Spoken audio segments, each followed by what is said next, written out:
Hey everyone, my name is Logan Baldwin and I'm the Executive Director of Klamath Film. With me here today, I have the Director of Echo, Haley McCoy. Haley, why don't you give us a little bit of your filmmaking background? Yeah.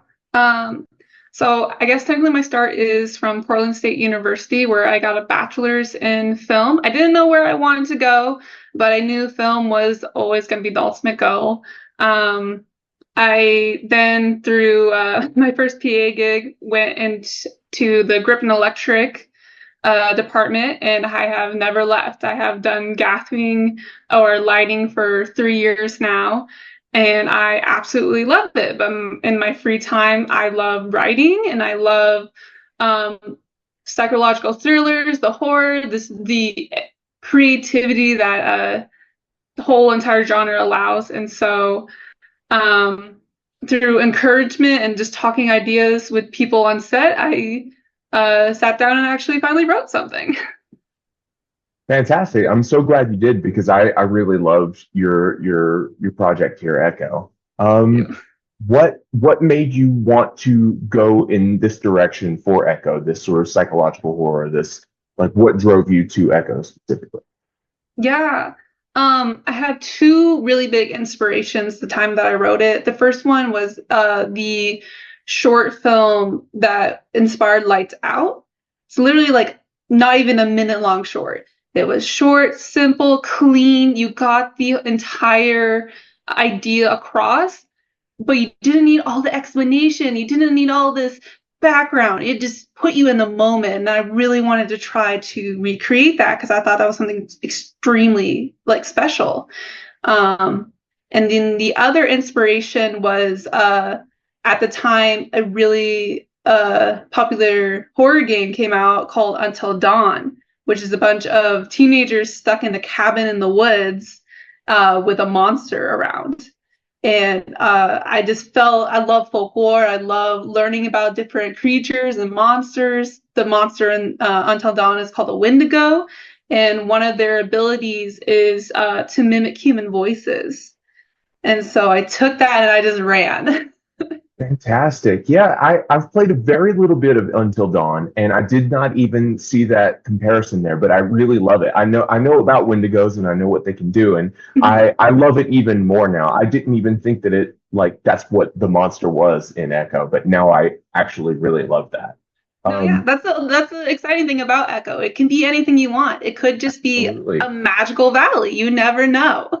That's right. That's right. That's kind of what I assumed it was. And they say that once you make art, it's not yours anymore. It's up to Yes. the viewer's interpretation. I absolutely love that, though. You also mentioned Lights Out, and that director he made a short and put it on YouTube. He does that all the time. David F. Sandberg. I Yeah. love David F. Sandberg. He's on YouTube, and he also does a lot of like filmmaking tutorials and Mhm. like specifically with VFX. And I just love listening to him talk about filmmaking in general and the whole industry. I love it. So Mhm. two really great they're inspirations that strike a chord with me.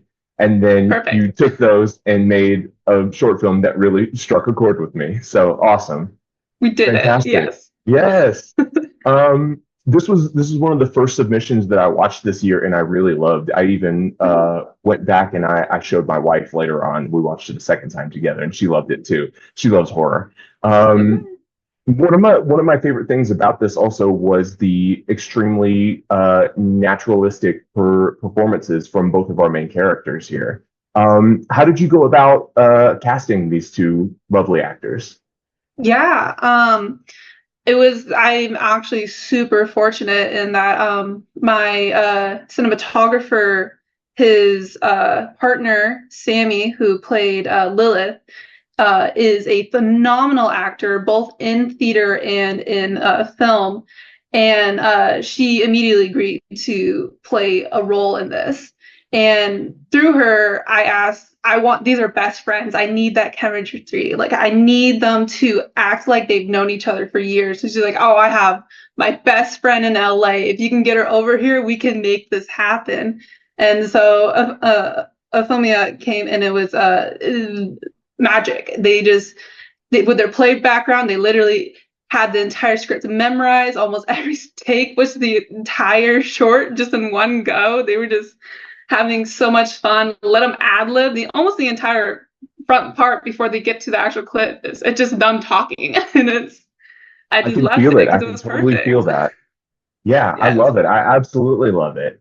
What a great experience especially for your first, for your first short that you direct, to have Mhm. all of those really great uh professional Yes. people helping you out first try.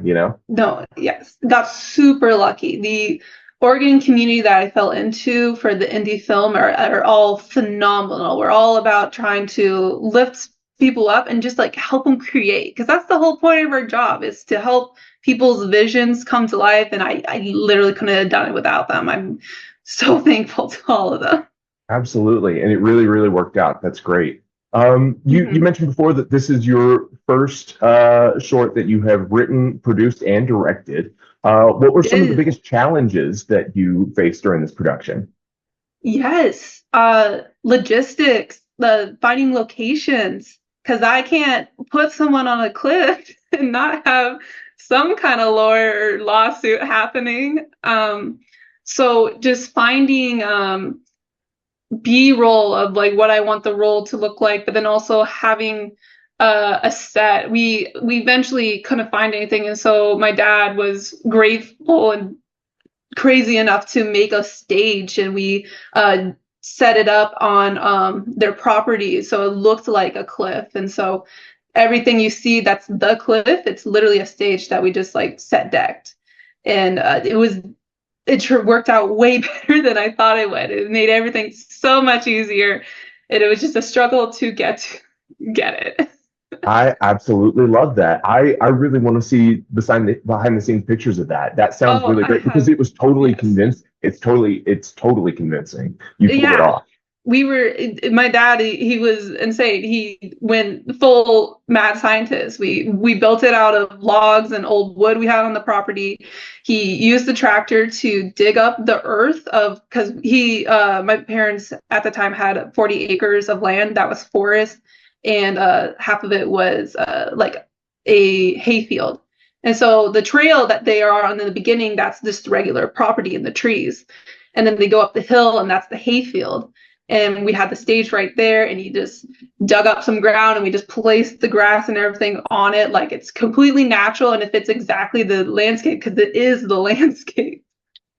Amazing. I love that. I Yeah. really, really love that. What mountain is that in the reverse shot? Is it Hood?